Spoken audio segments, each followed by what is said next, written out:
This video was brought to you by Nebula. 60 days on from France's snap legislative elections, President Emmanuel Macron has finally named his new Prime Minister, Michel Barnier, hoping to bring to an end a prolonged period of stasis and political uncertainty in the country. So in this video, we're going to explain who Michel Barnier is, why Macron chose him, and discuss whether his appointment will actually end France's political crisis.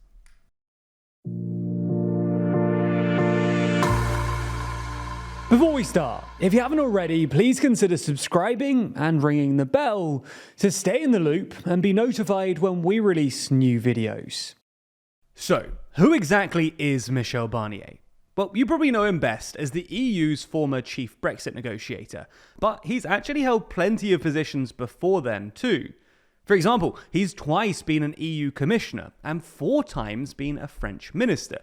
His political career started a long time ago too, and at the age of 22, he became the youngest elected general councillor in France. But now, aged 73, he's the French Fifth Republic's oldest prime minister, and takes the reins from 35-year-old Gabriel Attal, the country's youngest.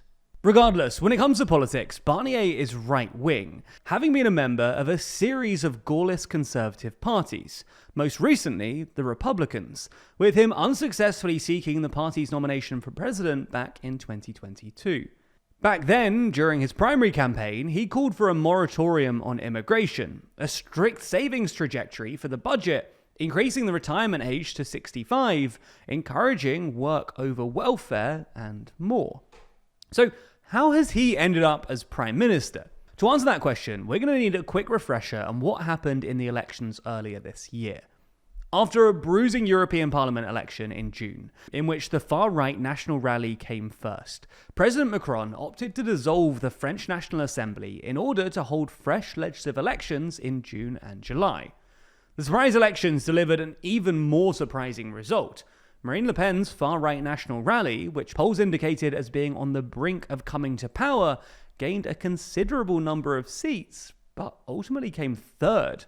President Macron's centrist Ensemble alliance lost many seats and came second place, while the hastily crafted pan-left-wing New Popular Front alliance came first with the most seats, but far from a majority. Effectively, France was left in a political deadlock, with the National Assembly split into 3 ideologically divided blocs with no clear governing majority.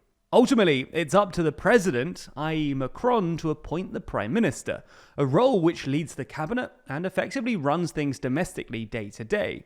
Now, while the prime minister doesn't have to pass an investiture vote in order to take office, they can be ousted by a censure vote of the National Assembly.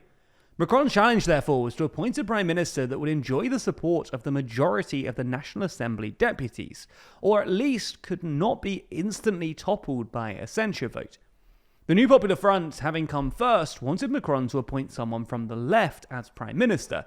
They eventually nominated civil servant and economist Lucie Castet, but Macron refused to appoint her, saying that her government would have been immediately censured and toppled because of the involvement of the far-left France Unbowed party. Macron stated that his ideal outcome was for the formation of a so-called Republican parliamentary majority, i.e. one that aligns with the principles of the Republic, roughly spanning the centre-left to centre-right, but efforts to craft this alliance proved fruitless. The quest for a new prime minister intensified in the past couple of weeks, with Macron meeting with former presidents, prime ministers, and potential candidates. Each day this week, there was seemingly a new name emerging as frontrunner, before soon being replaced by another. Centre-left ex-prime minister Bernard Cazeneuve was floated, having met with Macron. Then it was little-known potential technocrat Thierry Baudet, before right-wing ex-minister Xavier Bertrand became the reported favourite. The problem is that none of these people seemed able to survive any immediate censure vote, and ultimately it was Michel Barnier who was appointed Prime Minister on Thursday afternoon. So why did Barnier make the cut? Firstly, at a time of political uncertainty in France, Barnier's experience and profile will be reassuring to some important players. His conservative economics and pro-European stance should also reassure markets and the European Union at a time when France needs to make cuts to comply with EU fiscal rules. European Commission President Ursula von der Leyen, for example, congratulated Barnier and welcomed his appointment. But the more simple and obvious answer for why Barnier was appointed is that Macron sees him as able to lead a government that will survive, and that's basically because of Marine Le Pen's far-right National Rally. Le Pen has made clear that unlike other floated names, National Rally would not immediately censure a Barnier-led government. Le Pen also said that Barnier appears to meet the first criterion that her party laid out, that he's, quote, respectful of different political forces and capable of addressing the National Rally, adding that they would judge Barnier on his general policy speech, keeping a close eye on how he deals with immigration, insecurity, purchasing power, and voting method reform. So, what does the parliamentary arithmetic actually look like here? Well, this will effectively be a right-wing minority government, backed by Macron's centrist alliance and the right-wing Republicans, from which Barnier hails. Together, this bloc would fall well short, nearly 80 seats short of a parliamentary majority, and as such, a censure motion supported by all other parties would be successful. The New Popular Front, being from the left, will support any such motion. So essentially the survival of a Barnier government is dependent on the tacit approval of Marine Le Pen and her allies, giving her party significant leverage. And this is important, especially when you consider that Macron fought the election attacking the National Rally as dangerous, and had sought a government that explicitly rejected them. Unsurprisingly then, the New Popular Front is not happy with Barnier's appointment, with left-wing leaders describing it as a stolen election and representing a regime crisis, while calling for demonstrations against the new government and vowing to censure it. So, where do things actually go from here? Well, if Michel Barnier's policy speech is satisfactory to the National Rally, then his government won't be immediately toppled. But every day going forward will be difficult, and there'll be plenty of opportunities for the crisis to reignite. Governing with a minority will always be tricky, as Emmanuel Macron's past two prime ministers have already found, as Barnier will need to find cross-party support for each vote, all while the spectre of a censure vote looms above. The most urgent challenge is getting a 2025 budget through a divided parliament, with an October 1st deadline for submission and a January 1st deadline for approval. All in all, this marks just the latest example of President Macron's waning political influence and relevance. Even Macron's own allies are questioning whether he'll last until 2027 or end his term early, something that he's so far rejected.